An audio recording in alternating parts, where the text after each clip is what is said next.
cracking the cold cases as detectives revisit some of their most baffling murders, how you can help catch the killers. A vicious attack caught on camera, the dispute between neighbours that turned to violence and left a woman seriously injured. All I remember then is this dark object coming towards me, which I later found out to be a 4-foot fence post. And stubbing it out, how hundreds of pubs could soon finally be calling time on smoking.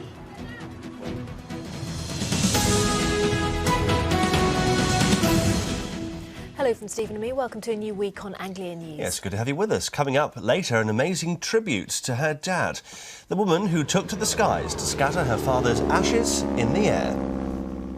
But first tonight, they're known as cold cases, murder investigations where detectives have exhausted all their lines of inquiry. And now police in Essex have made fresh appeals for information about 10 unsolved murders.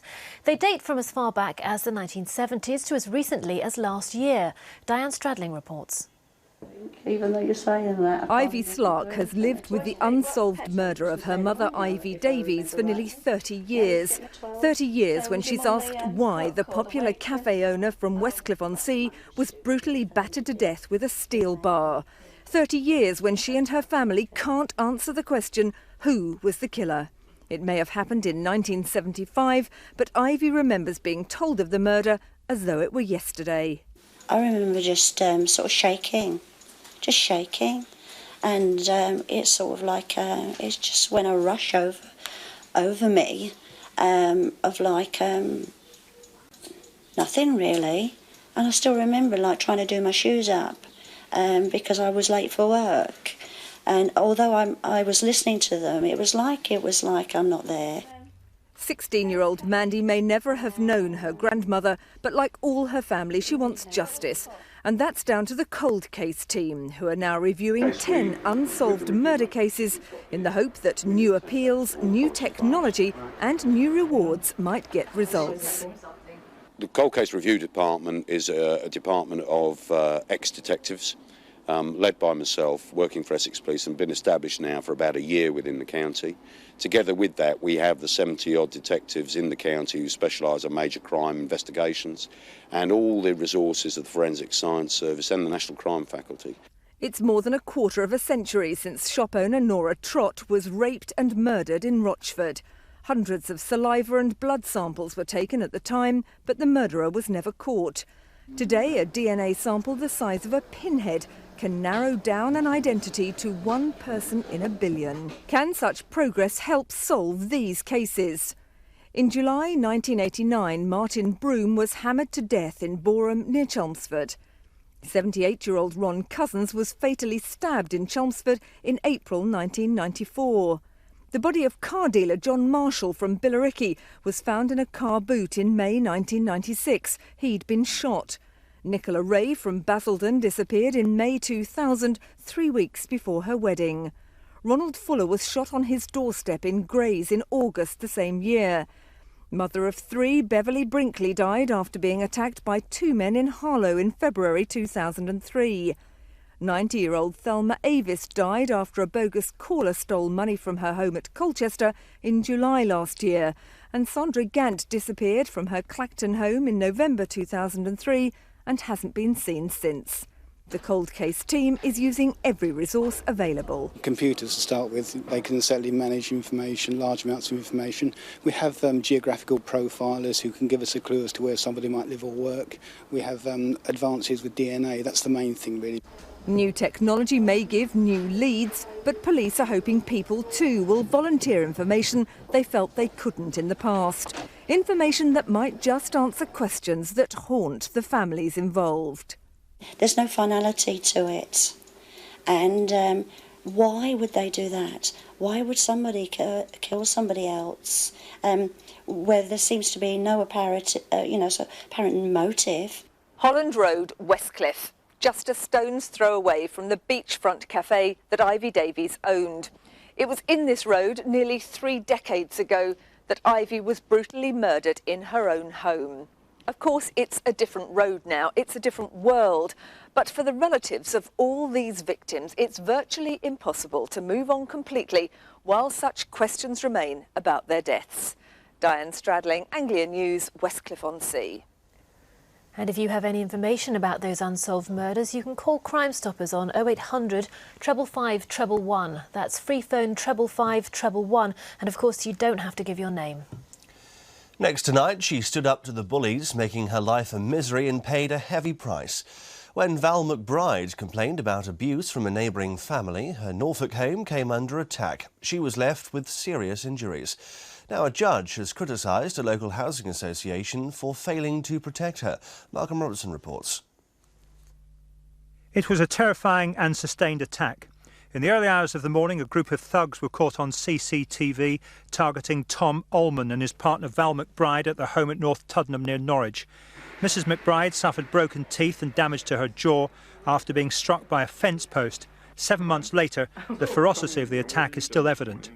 24-year-old John Lucas admitted grievous bodily harm when he appeared at Norwich Crown Court and was jailed for 3 years.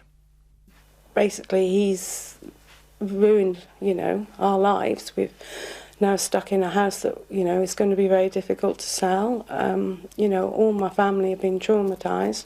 None of my children go out anywhere locally for fear of reprisals from any more of the family or friends or associates of John Lucas. So to me, 3 years or however long he's going to serve isn't long enough. Just about every window in their house was smashed. Thousands of pounds of damage was caused, but it was an attack they'd been half expecting, having voiced their fears about the behaviour of certain members of a family who live nearby. Jailing Lucas, Judge Peter Jacobs described the attack on Mrs McBride as frightening, cowardly and vicious. And he also criticised Peddars Way Housing Association for not doing more to protect her and her family, despite their repeated complaints about the levels of abuse and threats they were receiving. Despite the government's increased efforts to crack down on antisocial behaviour, the families say they'll almost certainly be forced to sell their house and are seeking compensation from the Housing Association for what they claim will be a considerably reduced value. Today, officials from the Housing Association were still examining the judge's remarks, so wouldn't comment on this particular case. Where we can produce concrete evidence, irrefutable evidence, then we are prepared to take the strongest possible action and have done on a number of cases which has resulted in tenants being evicted from their homes.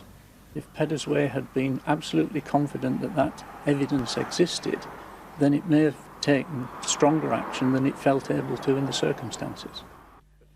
Val McBride is still receiving dental treatment following the attack. She can only drink through a straw.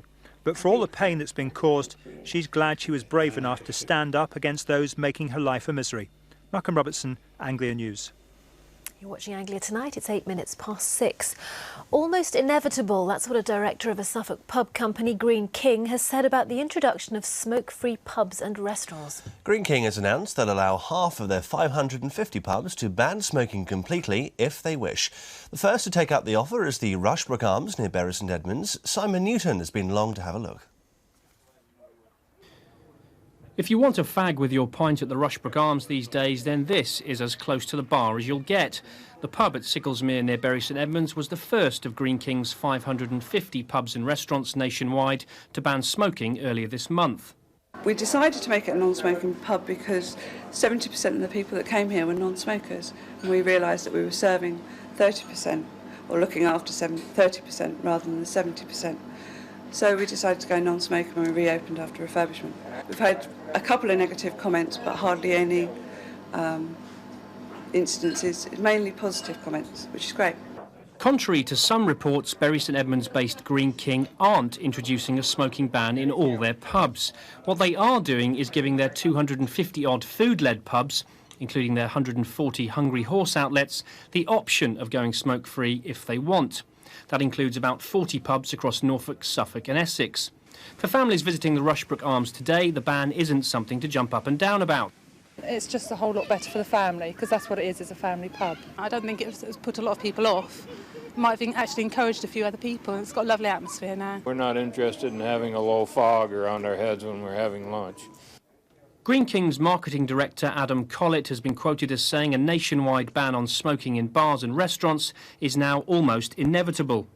Pro-smoking groups say Greene King's decision represents a further erosion of choice. Where we do take exception is this company's statement that they believe a smoking ban is almost inevitable. Well, we don't think it's inevitable at all. What we want to see is the hospitality industry provide people with choice. That's what the British public clearly want. The Republic of Ireland introduced a blanket ban on smoking in bars, restaurants and offices back in March. So far, Tony Blair has refused to commit our own government to a similar ban, instead relying on voluntary initiatives by publicans themselves to cut tobacco fumes in bars and nightclubs. But with large chains like Green King at least now offering the option, a phased introduction of smoking bans across the UK seems more and more inevitable. So far, 4 Green King pubs have gone fag-free. The others are in Oxfordshire and Windsor. How many more take the plunge depends on local choice. For bar staff at the Rushbrook Arms, it means no more dirty ashtrays to wipe and a clearer and cleaner working environment. The question now is how many more will follow suit. Simon Newton, Anglia News, Sicklesmere. Joe, I do think smoking bans is the way that many places go forward these days. Seems to be. As Simon said, it'd be interesting to see how many more do the same. Absolutely. Stay with us. Football action from Portman Road on the way and news of another potential signing at Carrow Road. Yes, someone with a very interesting name. And later in the programme, we're off to the races. John Francis is there for us right now, actually. John, what's the occasion? Hi there, yes, we're here at Great Yarmouth Races, where this evening it's big hats and big smiles because the sun is shining on Ladies' Day. So we'll bring you the high fashion lowdown live from Yarmouth in a couple of minutes. That's later, but first, animal welfare groups have been at the High Court today to challenge a decision allowing Cambridge University to build a private testing laboratory. The university has scrapped the project, but planning permission lasts for another 5 years. Scientists say experiments on animals are crucial for research into incurable diseases like Alzheimer's. Animal protesters say the government had made its mind up to back the project even before the public inquiry last year. A group of travellers have moved off a car park belonging to the newly opened Time and Tide Museum in Great Yarmouth. They arrived overnight but left again at lunchtime as our cameraman began to film them. The Time and Tide Museum in Blackfriars Road only opened earlier this month. 6 bells have returned to an Essex church after being repaired over the last 5 months. 4 of the bells at St Peter and St Paul's Church at St Osyth date back to the 1600s. One was past repair and has been replaced, but it'll still be used as a tolling bell.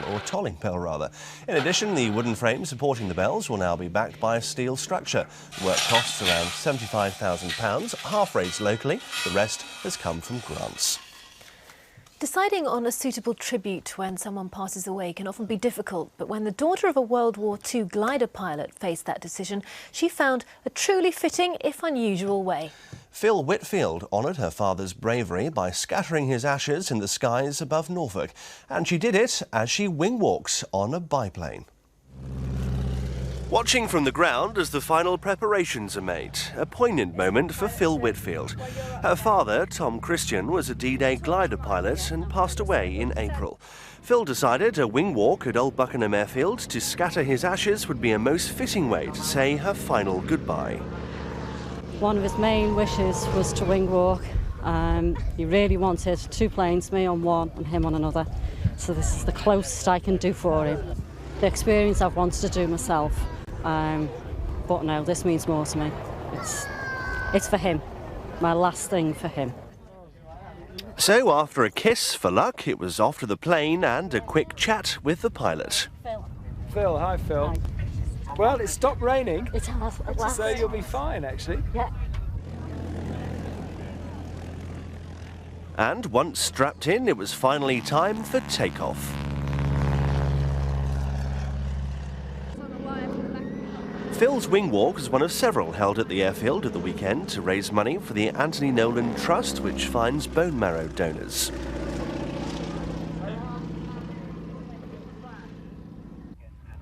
An exhilarating experience for Phil, but also an emotional one as she touched back down. Fantastic. Absolutely fantastic. Yeah, thoroughly enjoyed it. It was so moving. The tears were bad when I got over there, but no, it was lovely. He's where he wants to be. And what better way could there be to pay tribute to a brave war hero? Very emotional, but a thrilling way to give her Danny's last wish, yes. eh? Well, as you saw there, a pretty dreadful end to the weekend weather-wise, but better news for this week, Becky. Well, we hope so anyway. Well, yes, keeping everything crossed, I think, but as you can see, I'm standing in lovely sunshine here on the Anglia rooftop at the moment. It has been quite a slow start to the day, but as I say, plenty of sunshine all around now. Let's have a look at the day. Well, as you can see, that there were some smashing spells of sunshine here at Lowestoft today and plenty out to enjoy it. In fact, the fine weather came just in time for those on their summer holidays, and some were even brave enough for a dip, or rather them than me. That sea temperature is around 16 degrees at this time of year. Now, of course, it looks like the east coast, but it could, of course, just as easily be the Algarve, and as I said, it is looking good for the next few days. Let's have a look at the chart. Well, as you can see, it's looking pretty good for tomorrow. I think a broken cloud and sunny spells, a very similar picture for Wednesday. Even by Thursday, most of us should see a dry picture, just the outside chance of a spot of rain. Now, Friday's looking pretty good at the moment. Well, I do think we're going to see some showers, and I'll tell you all about it at 6:25. Back to you. Thank you very much indeed, Becky. A row's broken out in a small Suffolk hamlet over a driveway leading to the village shop and post office. Yes, the driveway cuts across a grass verge which belongs to the local lord of the manor. Now, he says the shopkeeper must pay to use it. Rebecca Atherstone has the story for us. Business as usual for the village shop and post office at Felsham, and owner John Nichols would like it to stay that way. Just up the road, a large house owned by Mr Kukula, who also happens to be lord of the manor. He says he has the right to charge Mr Nichols for the use of the driveway to the shop. It began earlier this year when I got a letter from Mr Kukula's solicitor saying that I'd been using my driveway illegally. I'd committed a criminal offence, and that I must stop doing it immediately and pay him for the right to use the driveway. Did it come out of the blue? Totally out of the blue. The driveway crosses a grass verge over which Mr Kukula, as lord of the manor, maintains he has control. Not realising there was a dispute about using their own driveway, and mindful of the hundreds of delivery vans that come to his shop every year, Mr Nichols was stunned. He believes it could cost him thousands of pounds, so he decided not to respond to the solicitor's letter. We decided the best thing to do was to not do anything, and since then we've received some personal letters from Mr Kukula claiming that if we don't deal with it now, if we were to try and sell the property, which eventually we may well do, it would be difficult then. To try to understand more clearly this question of rights of way, I went up to Mr Kukula's house to see him. I had left a telephone message, but he'd not responded. At the house, it was an extremely brief exchange. He knew exactly who I was because of my phone message. He opened the door, said thank you and goodbye. According to the Register of Common Land, Mr Nichols could graze 2 horses along here and on his driveway, but it also says that the land be held upon trust for the benefit of the inhabitants of the parish of Felsham. The short distance I'm walking now is the piece of driveway in question, a mere 15 feet or so. But how long this dispute goes on for is anybody's guess. Rebecca Atherstone, Anglia News, Felsham. Stay with us on Anglia Tonight. More news and sport from this part of the world on the way. And at 6:30 we'll hand you over to James Mates and Andrea Catherwood in London. Coming up on the ITV Evening News, the shocking truth about Luke's classroom killing as a 16-year-old is found guilty of murder. Plus, one woman, 2 affairs. The love triangle threatening to tear football apart. Details at 6:30. And some football news now. Norwich City are closing in on a second new goalkeeper of the summer. Chelsea's Jurgen Macho was training with the Canaries this morning as part of a week's trial. Dan O'Hagan reports. Another new face at Norwich today. This is Jurgen Macho, an Austrian international goalkeeper who's on trial with City for a week. He's got a year's contract left at Chelsea, but would welcome a move to Carrow Road. Well, I've been invited to come for training, and obviously it's a pleasure for me to be here for training, to know the club, and the manager and the players. I'll be here for a couple of days for training, and I'll be going from there. I still think it might be in our own interest to have 3 goalkeepers, 3 experienced goalkeepers. And Jurgen certainly fits the bill, so we're going to have a look, see what we think, and we'll make a decision at the end of the week. Well, I've just arrived yesterday, but the first impressions are quite good. The training ground is beautiful and the players look quite cool as well. Yeah, as I said, it's early days, but we'll see.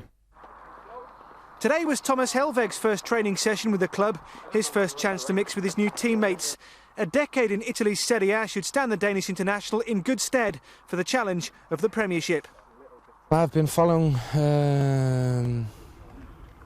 the Premier League or the Premiership for a very long time. As a kid, I could see all the games on television.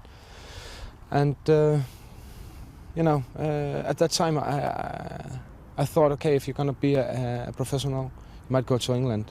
It didn't went that way, but now I'm here and ready to see what I missed. Helveg's arrival is number 5 of the summer so far. Macho could become number 6 if he impresses. It's all change at Norwich City.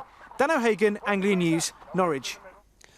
Well, Ipswich continued their pre-season campaign at the weekend. Their first home friendly saw them take on Premiership new boys Crystal Palace. Simon Wright has the action now from Portman Road.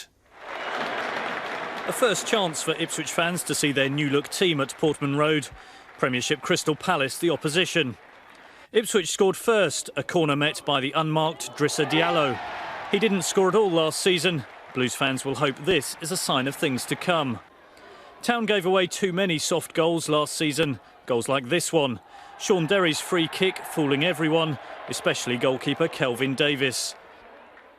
But Ipswich completed the scoring at the end of the first half. Darren Bent's run and cross found Pablo Canago. The ball eventually dropping to Dean Bowditch, who was able to turn and score. 2-1 the final score. Next it's Newcastle at Portman Road on Wednesday night. Simon Wright, Anglia News.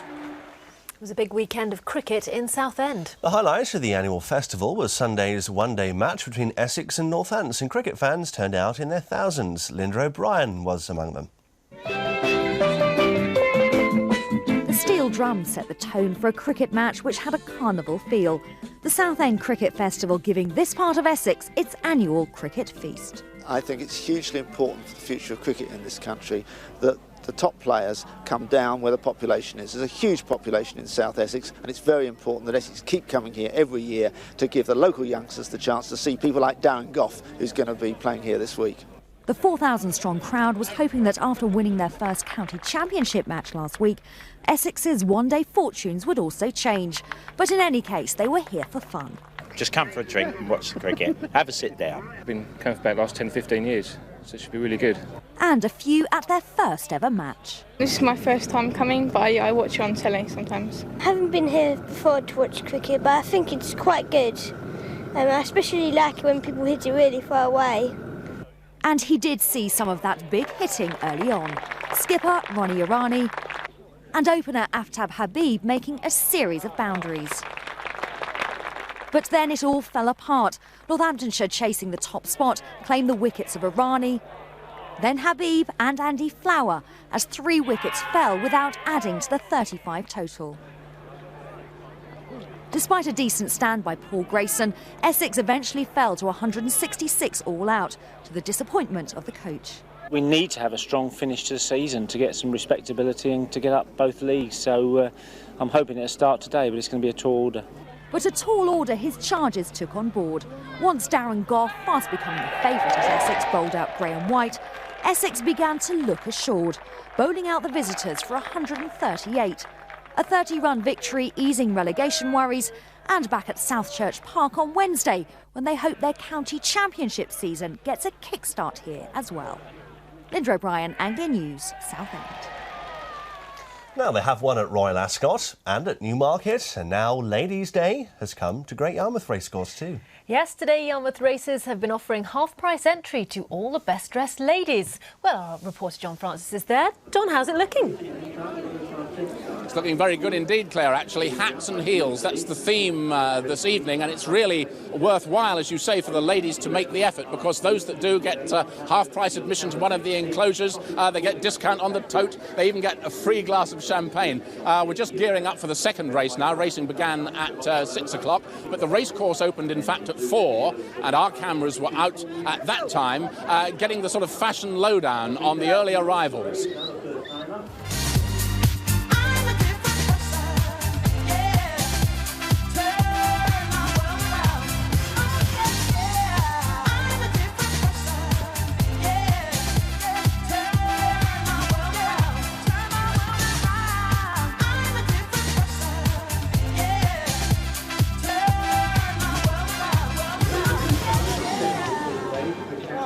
Well, now I'm joined by the general manager of the racecourse, that's Catherine Self. So, Catherine, Ladies' Day is a relatively new concept for you, is that right? That's right, yes. It's the second year we've done this. Last year was such a success that we decided to have another go. And how's it looking different this year? Is it looking better? Yes, last year we estimated we had about 60 ladies wearing hats. This year there are hundreds, so a really big crowd tonight, but I think the weather's been a big help. Now, obviously, you have a competition for the best-dressed lady, but the men aren't left out either, are they, I gather? No, that's right. Because we're Great Yarmouth and we like to do things with a bit of a twist, we've actually got a lady with the best-looking man competition, which is being judged by a bevy of Clarence girls, so I think they're well qualified to choose. So they're fanning out across the racecourse at the moment, are they, looking for all the good-looking guys? That's right, and if they've brought a woman with them, they'll be in luck. So if the men still feel, that they're being left out, there's even more. That's right, because obviously rather than just having a ladies' night, our next evening fixture on the 4th of August is men's night. Slightly different theme. We've gone for a Hawaiian and Caribbean theme, so Hawaiian shirts get in half price, and we've got a lovely steel band here on the evening, so something to look forward to. That should appeal to the blokes, shouldn't it? Hawaiian shirts on August the 4th, that's men's night, but now from ladies' night at Great Yarmouth Racecourse with a great deal more elegance and decorum so far. Hand you back to the studio. Thank you very much indeed, John. Notice he was getting all the details on how to win the Best Dressed Man competition. He was, wasn't he? Who are we looking and who do I look out for? I can see John in a Hawaiian shirt. He looked lovely. What do you think? I think you might. OK, it's over to Becky in Mantin now in the weather studio. She has tonight's Anglia forecast. Thank you. Hello again. Well, it has been very unsettled with regards to the weather over the last few days. Decent on Saturday, downhill again for Sunday, and then back up for the start of the new week. We've seen a fair amount of brightness across the east of England as we go through Monday. As you can see, a little bit more cloud waiting out to the west of us, but I do think we're set fair for some very good weather over the next few days. But as you can see, that cloud out to the west of us is all the way down to this frontal system, which is waiting out in the wings. But it's not really going to bother us because high pressure is developing down to the southwest, and that is going to keep things settled for the next few days at least. As you can see, tomorrow it starts working its way into the southwest of the UK. The remainder of that system giving more northern parts not terribly good weather, but don't worry about that. We're going to have broken cloud and sunny spells. It's a similar picture for Thursday, although high pressure will have shot away there to the northwest, allowing this system moving, I think, from more the western parts of the UK into Ireland there you see for Thursday. But it's not really going to bother us here in the east of England, just the chance of a few showers. That chance increases for Friday, but I think back to the more settled stuff for Saturday, and many parts are going to get away with a completely dry week. Well, let's get the detail then, starting with this evening. Sunny spells across the Anglia region, maybe a little bit more cloud there to the southwest, but it's a dry and settled picture as we move through the night. Broken cloud there to the north of the region, and temperatures somewhere between 11 and 13 Celsius, about what it should be this time of year.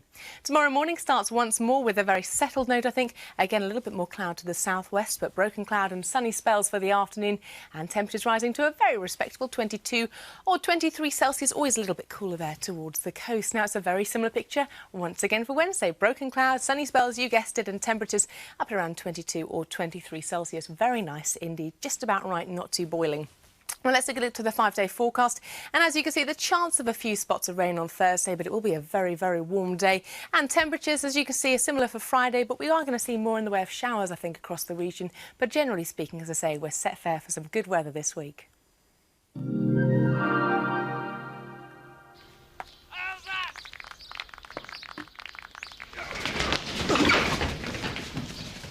The Pollen Count, sponsored by Benadryl.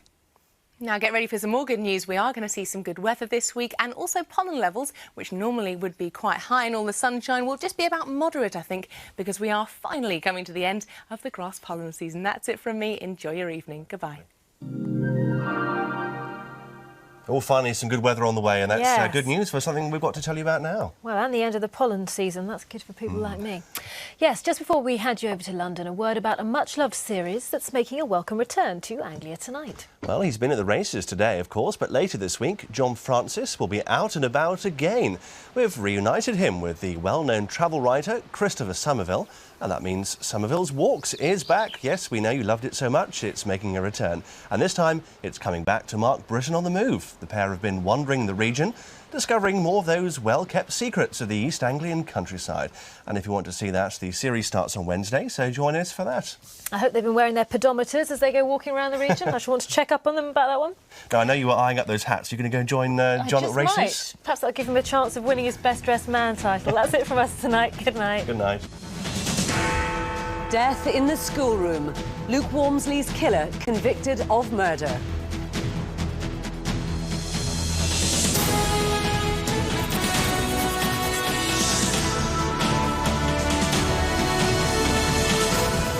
Luke's parents warned he was being bullied just days before he was stabbed through the heart. Also tonight, Reluctant Hero, the tip-off that ended Britain's biggest manhunt. He looked very tired and looked as if he'd been sleeping out, which obviously he had. Sven's love triangle leaves the FA in chaos tonight. And breaking the Abbey habit, selling out to the Spanish acquisition.